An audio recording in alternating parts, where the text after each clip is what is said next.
வாழ்த்துக்கள் நண்பர்களே. இது அரசியல் களம். நான் உங்கள் அமீர். அரசியலில் இதெல்லாம் சகிதமப்பா. இந்த இதுதான் சொல்லடை தான் நான் போடுறது. நவீன சொல்லோடது. தம்பி ஆலூர் ஷானவாஸ் விடுதலை சிறுத்தைகள் கட்சியில் எம்எல்ஏ பொறுப்பு இந்த முறை அவருக்கு தரலன்னு சொல்லிட்டு ஒரு பரபரப்பான செய்தி முஸ்லீம் சமூகத்திலையும் இன்னும் பொது சமூகத்திலையுமே பேசப்படுது. தம்பி ஆலூர் ஷானவாஸ் எனக்கு மாணவர் பருவத்திலேருந்தே தெரியும். இன்னும் குறிப்பாக சொல்லப்போனால் உணர்வு மற்றும் மக்கள் உரிமையில் அவர் ரிப்போர்ட்டராக பணிபுரிஞ்சின்ற காலகட்டத்தில் நான் அதில் ஸ்பெஷல் கரஸ்பாண்டண்ட்டாக நான் பணி செஞ்சிருந்தேன். ஃப்ரீலான்ஸராக இருந்தேன். அப்போது சிறப்பு நிருபராக எனக்கு அசைன்மெண்ட்டு இன்வெஸ்டிகேஷன் அசைன்மெண்ட் கொடுப்பாங்க. அப்போது தொடர்பு சமீபத்தில் கூட அவரை நான் ஒரு திருமண நிகழ்ச்சியில் விசிஆர் ரோடில் பார்த்துட்டேன். அவருடைய பேச்சுகள் எனக்கு ரொம்ப பிடிக்கும். ஏன்னா எடுத்து வைக்கிற பாங்கு, அது அழகாக அதை எதிர்கொள்கிறது, அது ரொம்ப பிடிக்கும். அவரை பாராட்டணும்னு நினச்சிட்டு இருந்தேன். அவர் ஃபோன் நம்பர்லாம் என்கிட்ட இல்லை, தொடர்புகள் அவ்வளோ இல்லை. அந்த நேரத்தில் அவரை சந்தித்தேன். அந்த திருமண நிகழ்ச்சியில் சந்தித்தேன். எதிர்மாக உட்காந்துட்டு நாங்கள் பேசிகிட்டு இருக்கும்போது பெருந்தலைவர்களோட எல்லாம் முக்கியஸ்தரெல்லாம் வந்திருந்தாங்க. எல்லாம் சமகாலத்து தோழர்களுக்கு தான், எல்லாம் பழகினவங்க தான். அவங்கள்ட்ட பேசிகிட்டு அப்போது உரையாடலை நான் அவர்கிட்ட என்னுடைய கருத்தை பரிமாறினேன். நல்லா சிறப்பாக பேசுகிறீங்க, வாழ்த்துக்கள்ன்ட்டு. இப்போ நம்ம விஷயத்துக்கு வருவோம்.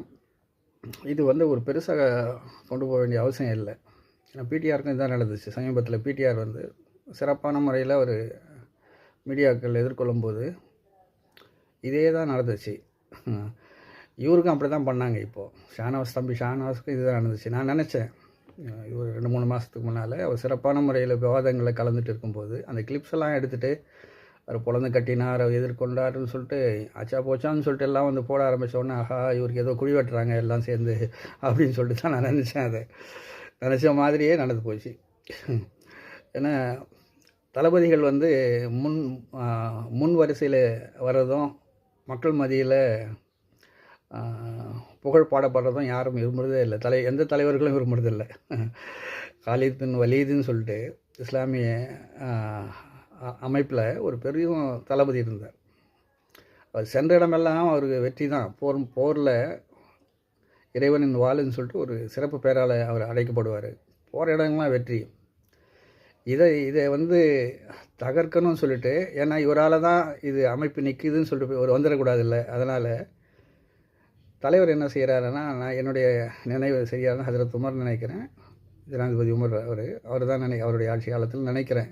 யாராவது தப்பு இருந்ததுன்னா படித்து அது எழுதி நான் நீண்ட காலமாகுது. அது இஸ்லாம் இறைவன் வாள் என்ற சீரியல் கூட நான் விடியலில் கொடுத்துருக்குறேன். கொஞ்சம் நினைவு மங்களாக இருக்கிறதுனால அது யாருன்னா சரி பண்ணுங்க. ஜனாதிபதி உமருடைய காலத்தில் இவருடைய போர்ப்படை தளபதியாக இருந்தவர் தான் காலித் பின் வலீது. இறைவன் வாள் சொல்கிற ஒரு இதில் சொல்லுவாங்க. அவரை சென்ற இடமெல்லாம் வெற்றி வாகை சூழலில் மக்கள் மத்தியில் இவரால் தான் வெற்றின்னு சொல்லிட்டு எங்கே வந்துட போகுதுன்னு சொல்லிட்டு ஒரு மாற்றம் நிகழுது. இன்னொரு தளபதியை கொண்டு வராங்க.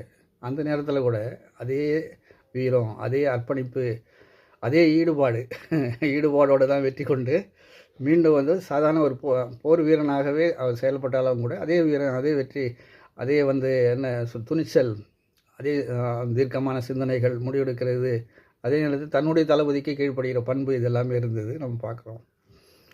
அது ஒரு அமைப்புன்னு வைங்களேன். இந்த அமைப்பு வெறும் அரசியல் அமைப்பு. இது வெறுமனே அமைப்பு தான். அதுதான் சொன்ன ஆரம்பத்தில், இதெல்லாம் அரசியலில் சகஜமப்பா அப்படின்னு. அதனால் தம்பி ஷானவாஸ் ஒன்றும் கலங்க வேண்டியதில்லை. தன்னுடைய பணிகளை அவர் முன்னெடுத்து செல்லணும்னு சொல்லிட்டு நான் கேட்டுக்கிறேன். கட்சி மாறுதல் கூட இப்போ மறுபடியும் இன்னொரு குழி வெட்டுறாங்க அவருக்கு. அவருடைய பேச்சு, அவருடைய சிறப்புகள் எல்லாம் முன் வச்சு எந்த கட்சிக்கு போனாலும் அவருக்கு வாய்ப்பு கிடைக்கப்படும். இது மீண்டும் தம்பி ஷானவாஸ், உங்களுக்கு வெட்டப்படுற குழி இது. நீங்கள் கவனமாக இருக்கணும் இந்த நேரத்தில். இதில் முஸ்லீம்லாம் இருக்கிறாங்க, முஸ்லீம் அல்லாத பொது சமூகத்தை சார்ந்தவங்க இருக்கிறாங்க. உங்களுக்கான ஒரு குழி வெட்டப்படுது. நீங்கள் அதில் போய் மாட்டிக்காதீங்க. தலைவர் ஒரு முடிவு எடுத்திருக்காருன்னு சொன்னால் அந்த முடிவுக்கு நீங்கள் கட்டுப்படணும். அதுதான் அமைப்பு, இல்லையா?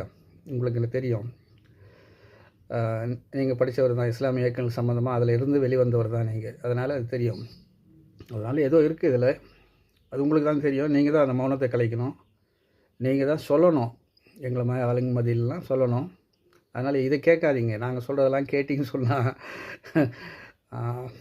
பாசிட்டிவான விஷயங்களே எடுத்துக்கங்க, முன்னோக்கி போயிட்டே இருங்க, உங்களுடைய பணிகளை தொடர்ந்து செய்யுங்க. சிறப்பான முறையில் மீண்டும் வந்து விவாதங்களுக்கு வாங்க. உங்களுக்கு யார் தடை போட போகிறாங்க? கடைசி தொண்டராக இருந்தால் கூட நீங்கள் எந்த அமைப்பில் எந்த கட்சியில் நீங்கள் வளர்ந்துட்டு வரீங்களோ அங்கேயே வாங்க.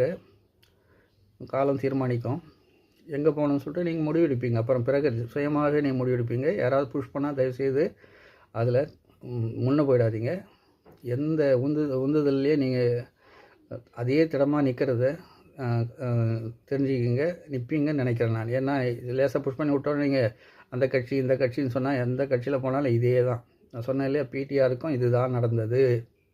அவரை வந்து வேறு மாதிரியாக சிக்கலில் மாட்டி விட்டு கடைசியாக என்ன செய்துட்டாங்கன்னு சொன்னால் அவரை மாற்றி விட்டாங்க. வேறு ஒரு எதுக்குமே இல்லாத ஒரு துறையை கொண்டு போய் சேர்த்துட்டாங்க. அவர் ஏற்கனவே வழங்கப்பட்ட பொறுப்பு பதவிகள் வேறு, பிறகு அவர் தள்ளப்பட்டு அவர் வேறு இடத்துக்கு எடுத்துன்னு போய் சேர்த்துட்டாங்க அவரை. அதனால் அது எல்லா கட்சிகளோடு தான் நடக்கும். அரசியல் இதெல்லாம் சகஜம்தான்.